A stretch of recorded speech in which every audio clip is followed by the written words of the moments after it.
అందరికీ నమస్తే, welcome to our channel. ఈరోజు పవన్ కళ్యాణ్ గారి అబ్బాయి అయినటువంటి అఖీరానందన్ బర్త్డే. సో అఖీరానందన్ గారి బర్త్డే సందర్భంగా మరి పవన్ కళ్యాణ్ గారి వైఫ్ యానా లెజ్నోవా గారు ఇన్స్టాగ్రామ్లో ఒక పోస్ట్ పెట్టడం జరిగింది. అయితే అదేంటి బర్త్డే సందర్భంగా పోస్ట్ పెట్టడం, దాంట్లో పెద్ద విషయం ఏంటంటే ప్రతి ఒక్కరు అనుకోవచ్చు. కాకపోతే ఆవిడ ఆ పోస్ట్లో ఒక మ్యాటర్ని అయితే ఇంక్లూడ్ చేయడం జరిగింది. సో ఆ పోస్ట్లో ఫస్ట్ ఆఫ్ ఆల్ చూడగానే మరి మార్క్ శంకర్ అనేటువంటి యానా లెజ్నోవా గారికి అలాగే పవన్ కళ్యాణ్ గారికి కలిగిన సంతానమైనటువంటి మార్క్ శంకర్ ఫోటోని పెట్టి ఒక మ్యాటర్ని అయితే ఇంక్లూడ్ చేయడం జరిగింది. సో అది చాలా ఎమోషనల్గా ఉంది. సో అదేంటో ఒకసారి తెలిసిన ప్రయత్నం చేద్దాం. సో ఇక్కడ యానా లెజ్నోవా గారు ఏం పెట్టారంటే, సో ఈ అకౌంట్ ఆవిడదే, అన్నా కొణిదెల గారు. సో ఇక్కడ చూస్తే కనుక today is emotional day for our family. It's Akira's birthday. We are so proud of the man he is becoming. A deep thinker, a curious learner and so kind. And it's also 1 year since the fire Mark nearly lost his life. Today we celebrate both our boys, but for Mark it feels like his second birthday. So ఇదని matter. Yana లెజ్నోవా గారు అఖీరానందన్ గారి birthday సందర్భంగా మరి అఖీరానందన్ గారికి birthday wishes తెలుపుతూనే ఆవిడ ఒక ఇన్సిడెంట్ని గుర్తు చేసుకున్నారు. సో ఈ పిక్ చూస్తే మనందరికీ బాగా అర్థమవుద్ది. మరి లాస్ట్ ఇయర్ ఎగ్జాక్ట్గా ఇదే రోజు నాడు లాస్ట్ ఇయర్ మరి మార్క్ శంకర్ ఏదైతే సింగపూర్లో ఉంటున్నారు కదా, అక్కడ చదువుకుంటున్నారు కదా, ఆ స్కూల్కి ఫైర్ యాక్సిడెంట్ జరిగింది. సో ఫైర్ యాక్సిడెంట్ జరిగి చాలా స్వల్ప గాయాలతోనే మరి కొన్ని గాయాలతోనే బయటపడడం చాలా అదృష్టం అనమాట. ఎందుకంటే చాలామంది కంగారు పడ్డారు, అయ్యో చిన్నపిల్లని. మరీ దురదృష్టకరమైన విషయం ఏంటంటే అక్కడ ఒక పాప కూడా చనిపోవడం జరిగింది. సో అది చాలామందికి బాధాకరమైన విషయం. సో అయితే ఆ ఇన్సిడెంట్ని గుర్తు చేసుకుంటూ ఆవిడ ఈ విధంగా అయితే ఒక మ్యాటర్ని అయితే పెట్టడం జరిగింది. అదేంటంటే ఈరోజు అఖీరానందన్ బర్త్డే, మేము చాలా గర్వపడుతున్నాము. ఎందుకంటే అతను చాలా ఎక్కువగా బాగా మంచిగా ఆలోచిస్తాడు, అంతేకాకుండా వెంటనే నేర్చుకుంటాడు, చాలా సిన్సియర్గా నేర్చుకుంటాడు. సో అంతేకాకుండా చాలా కైండ్గా ఉంటాడు అని చెప్పేసి ఆవిడ పెట్టడం జరిగింది. అది కాకుండా and it also 1 year since, అంతేకాకుండా ఇదే రోజు నాడు 1 year అయింది. సో మార్క్ తన జీవితాన్ని కోల్పోతాడు అనుకున్నాం మేము. సో అంటే ఇది తనకు ఈరోజు తనకు రెండో జన్మ మరి ప్రసాదించాడు ఆ దేవుడు అన్నట్టుగా ఆవిడైతే పెట్టడం జరిగింది. So we celebrate both our boys. So అంటే ఇదే రోజు నాడు 2 బర్త్డేలు చేసుకుంటాము. ఒకటి అఖీరానందన్ బర్త్డే, అదేవిధంగా మరి మార్క్ మళ్ళీ పుట్టాడు అనుకుని మేము అనుకుంటున్నాం కాబట్టి సో ఇదే రోజు ఇద్దరు పుట్టారని మేము అనుకుంటున్నామని చెప్పేసి ఆవిడ ఇంక్లూడ్ చేయడం జరిగింది. సో ఇంకేం పెట్టారంటే 1 year later the investigation is still on going.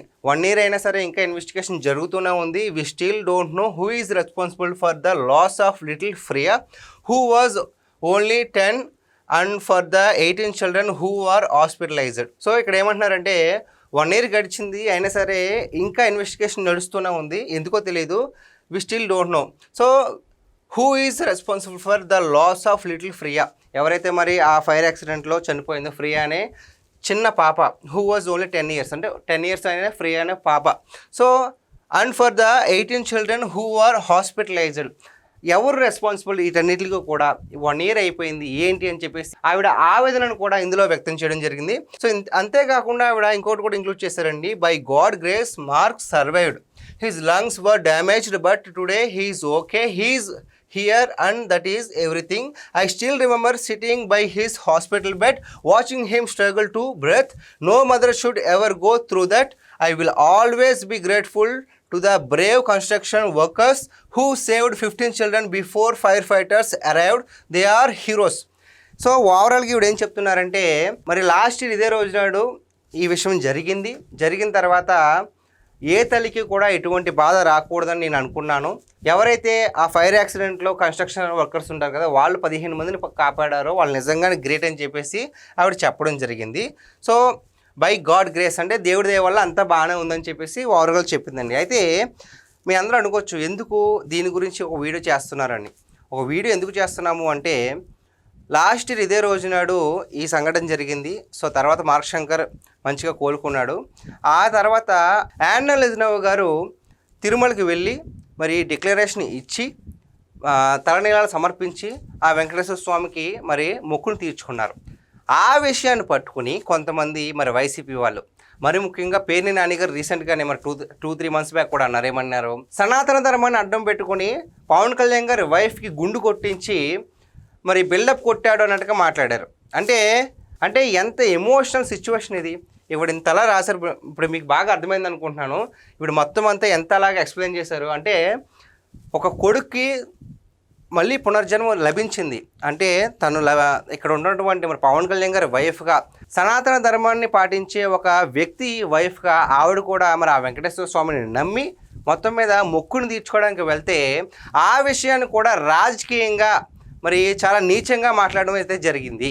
So గుండు కొట్టించి బిల్డప్ కొట్టించారు, సనాతన ధర్మం నిరూపించుకోవడానికి వాళ్ళ వైఫ్కి గుండు కొట్టించేశారని చెప్పేసి మాట్లాడడం నిజంగా చాలా బాధాకరం. ఎందుకంటే ఆవిడ ఒక క్రిస్టియన్ అయ్యుండి మరి వెంకటేశ్వర స్వామి మీద ఉన్న నమ్మకం, ఎందుకంటే కొడుకు మళ్ళీ పుట్టాడు, మళ్ళీ ఇది పునర్జన్మ అని చెప్పేసి ఇక్కడ రాయడం జరిగింది. సో అంతలా నమ్మింది కాబట్టే ఆవిడ తిరుమలకి వెళ్ళారు, డిక్లరేషన్ ఇచ్చారు. ఆ నమ్మకాన్ని మరి నా కొడుకును మళ్ళీ నాకు ప్రసాదించాడన్న ఒక నమ్మకం ఏదైతే ఉంటుందో ఆ మొక్కు తీర్చుకోవడానికి అక్కడికి వెళ్ళి దండం పెట్టుకుంటే సో తలనీలా సమర్పిస్తే దాన్ని కూడా మరి రాజకీయం చేసేసారు. సో మీరే చెప్పండి, మరి ఇలాంటి వాళ్ళ గురించి మీరేమంటారు? సో పవన్ కళ్యాణ్ గారి వైఫ్ ఎవరైతే మరి యానా లజ్నోవా గారు ఈ పోస్ట్ పెట్టారో, సో టుడే అఖిరానందన్ బర్త్డే.